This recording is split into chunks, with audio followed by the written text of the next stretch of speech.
Welcome back to Untold Revenge File. Today, the story you're about to hear takes place in Ashford, Pennsylvania. My name is Mara Collins. I'm 29 years old, and I am the woman who bought her mother's debt. But that's not where this story begins. It begins 11 years ago, when I was 18 and foolish enough to believe that blood meant safety. I grew up in a split-level house on Wicker Lane, the kind of house where the lawn was always trimmed and the curtains were always drawn. My mother, Patricia Collins, was the kind of woman who smiled at neighbors and served on the PTA and never, ever raised her voice in public. Behind closed doors was a different story. There, her words cut sharper than any slap. I was her only child. Not by choice, she reminded me of that often. If I could have had another, she'd say, maybe I'd have gotten one who wasn't so much. Too much. Too emotional. Too clumsy. Too expensive. Too visible. That was the word she used most, visible. My mother hated anything that drew attention unless she controlled it. She wanted a daughter who blended, who stayed quiet, who made her look good at brunch without asking questions.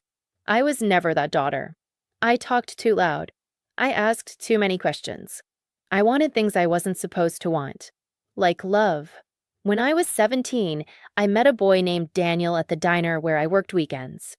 He was 20, with kind eyes and rough hands from construction work. He treated me like I mattered. For the first time in my life, someone really saw me, and didn't flinch. My mother hated him. Not because he was unkind. Not because he mistreated me. But because he came from nothing, as she put it. Because he drove a truck instead of a sedan. Because loving him was a choice I made without her permission. When I found out I was pregnant at 18, I didn't tell her right away. I was terrified. Daniel and I had already talked about moving in together, about building something real. But I knew what she would say. I knew she would make it ugly. I didn't expect what actually happened. The night I told her, she didn't yell. She didn't cry.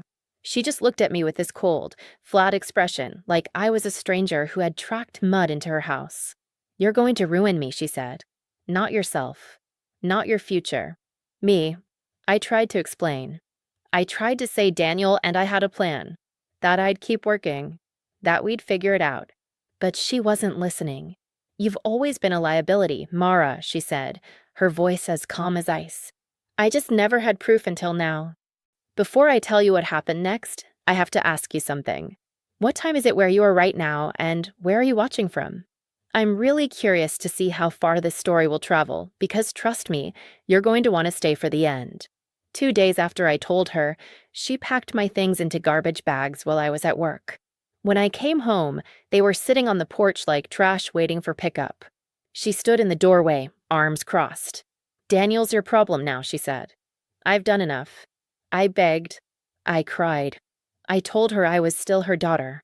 She closed the door in my face.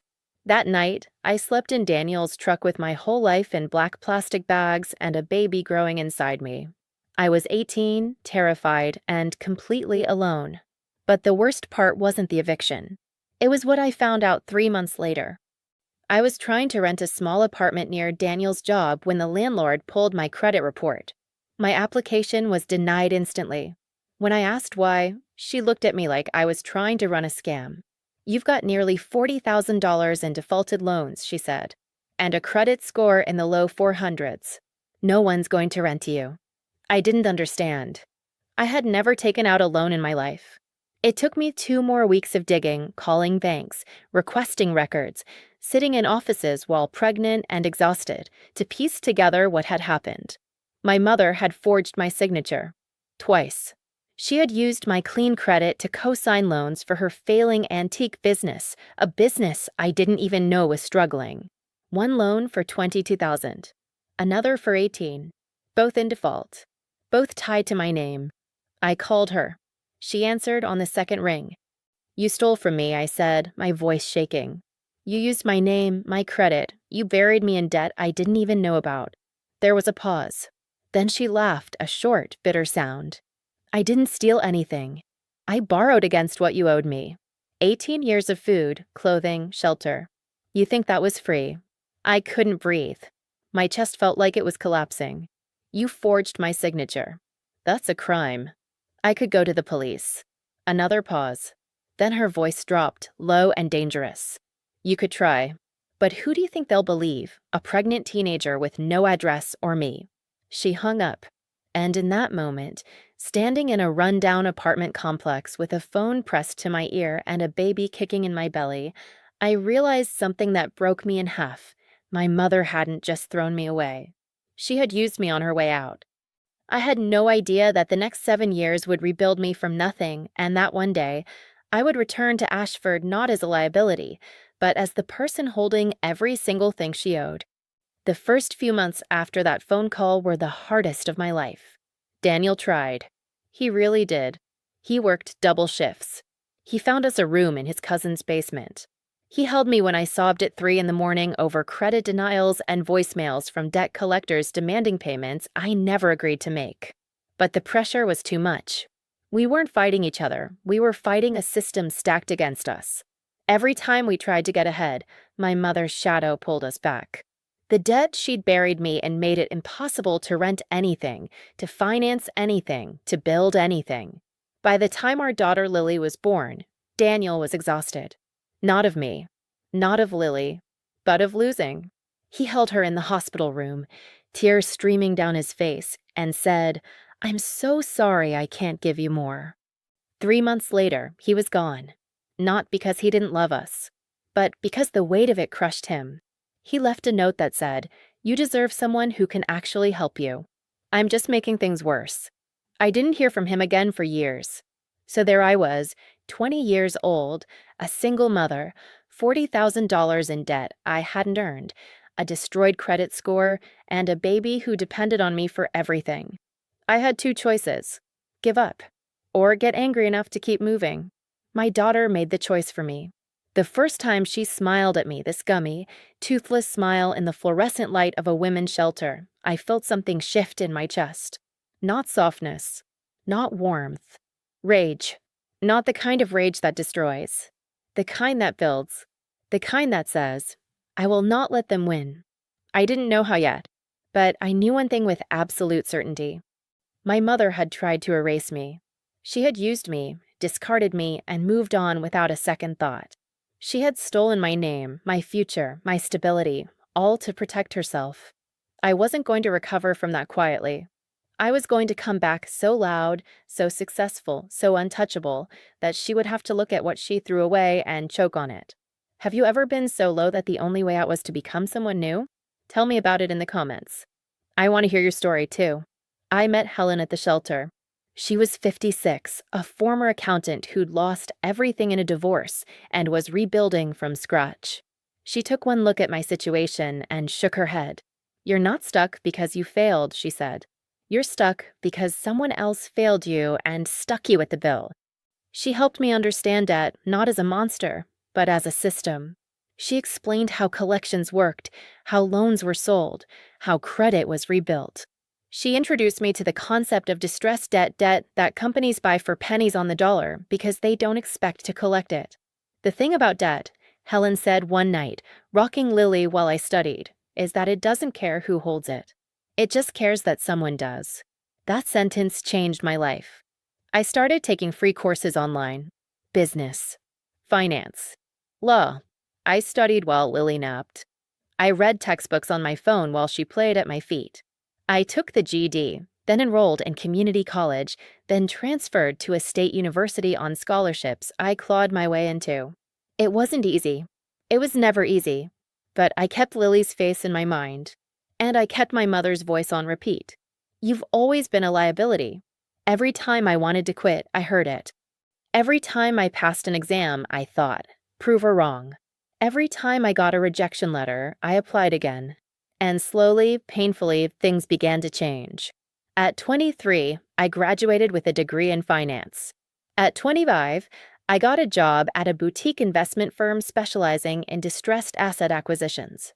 At 27, I started my own company, a small holding firm that bought defaulted commercial loans from banks desperate to clean their books.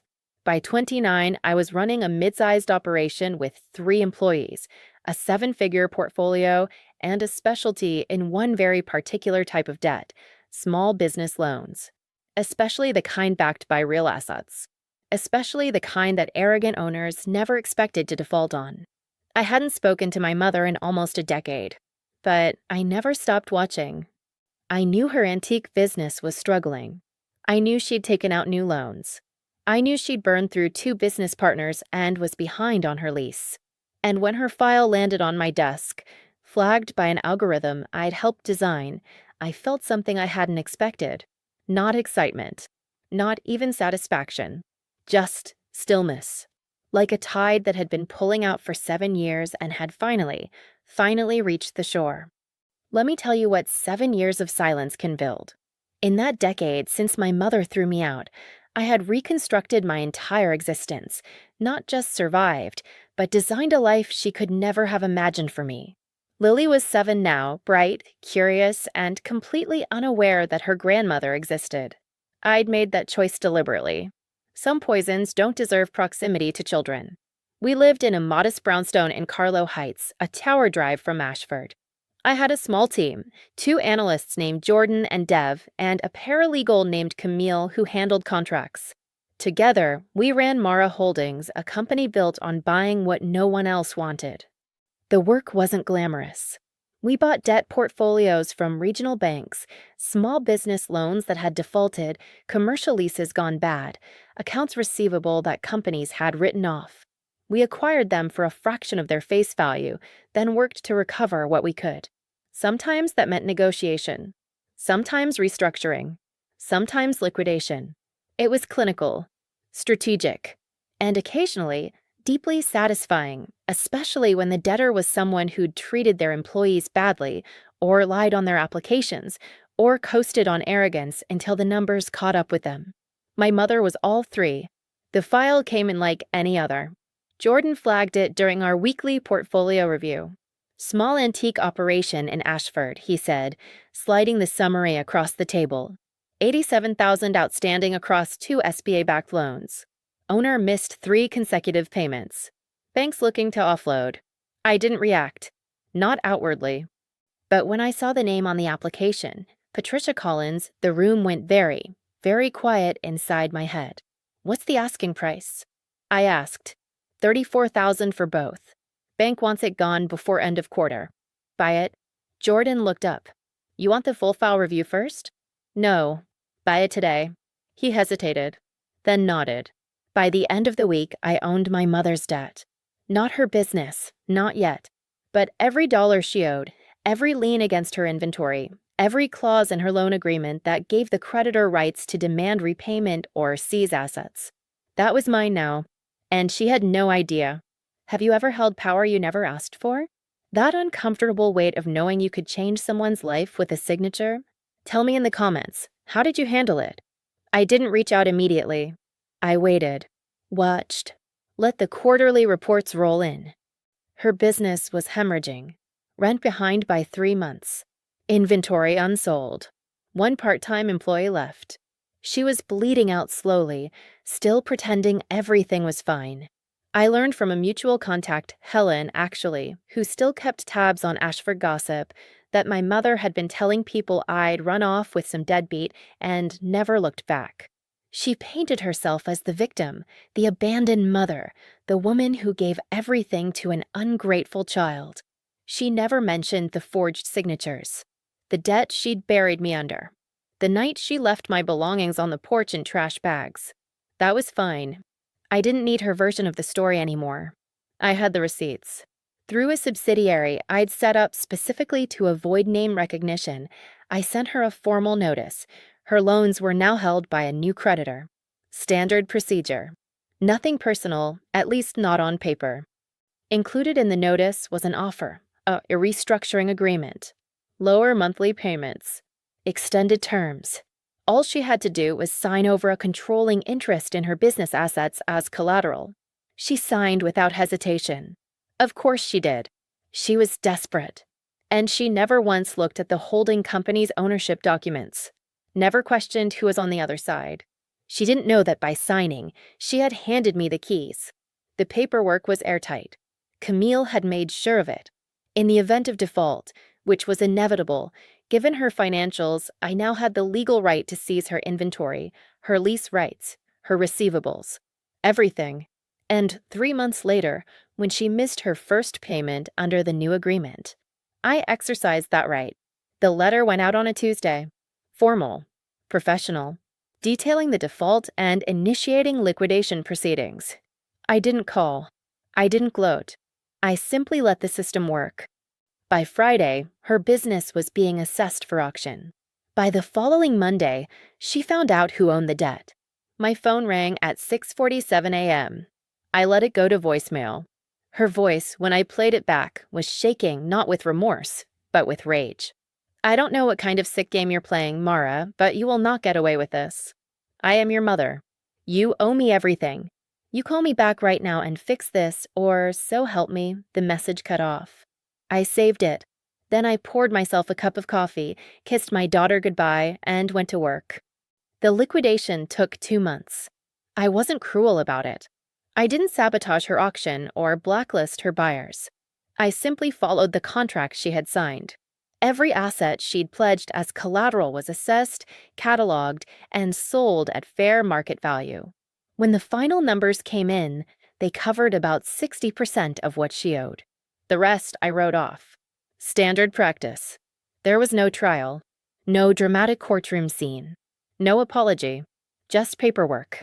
She lost her business, her inventory, her lease, and the reputation she'd spent decades building, because when your company is liquidated for unpaid debts, people talk, especially in a town like Ashford. For weeks after, I heard nothing. Then came the letter. It arrived at my office in a handwritten envelope, my name scrawled in her familiar cursive. Inside was a single page. Mara, I don't know what I did to deserve this. I raised you. I fed you. I gave you a roof over your head. And this is how you repay me, by destroying everything I built? I'm 63 years old. I have nothing now. No savings. No income. No one. Is this really what you wanted? To watch your own mother suffer? You've made your point, but you'll regret this.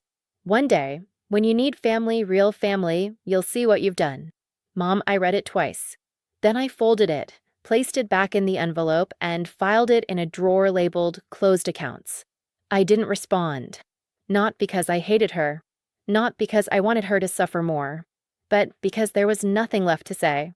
She never acknowledged the fraud, never admitted what she'd done, never once said, I'm sorry I stole your identity. I'm sorry I forged your name. I'm sorry I called you a liability and threw you out pregnant. She only saw what I had taken, not what she had stolen first. And I realized, reading that letter, that she never would. Some people aren't capable of reflection. They only see the wound in front of them, not the knife they used to start the bleeding. My mother was one of those people, and I was done waiting for her to become someone different. So after everything you've heard, let me ask you this.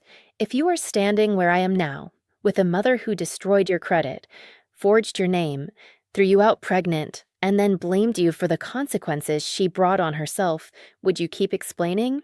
Keep hoping for an apology that would never come? Or would you do what I did, close the file, and walk away? I chose peace. Not forgiveness, at least not the kind she wanted. I didn't call her. I didn't offer reconciliation. I didn't pretend the past hadn't happened. But I also didn't carry it with me anymore. What I carried instead was this. A 7-year-old daughter who told me I was the best mom in the whole universe. A business I built from nothing. A credit score in the 800s. A life my mother had tried to erase and failed. The woman who called me a liability learned the final lesson of power. You don't throw people away and expect them not to come back owning the table. I didn't become cruel. I didn't become her. I just became untouchable. And that, in the end, was the only revenge that mattered. Lily asked me once, a few months after everything settled, why she didn't have a grandma like her friends did. I knelt down and looked her in the eyes. Some families are the ones we're born into, I said. And some families are the ones we choose. You have a family, baby. Helen, Jordan, Camille, me, we chose each other. And that's more powerful than anything. She nodded, smiled, and went back to her coloring. I watched her for a long time after that. And I thought about my mother, not with anger, not with pity, just with clarity. She had called me a liability because I cost her something, because I existed in ways she couldn't control, because I was visible when she wanted me invisible. But she was wrong. I wasn't a liability. I was the one who survived. And I was the one who came back. And that's where this story ends. A mother who saw her daughter as a liability. A daughter who became the one holding the deed. No screaming. No begging. No revenge fantasies played out in anger. Just silence. Strategy. And a signature. She signed away her power the moment she underestimated what she threw away. Now let me ask you one more time. What would you have done? Would you have forgiven her and let it go?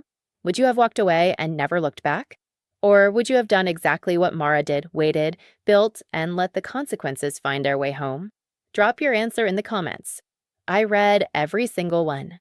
If this story satisfies something deep in your chest, that need for justice, for accountability, for proof that the ones who hurt us don't always win, then smash that like button like Mara smashed that satisfying signature.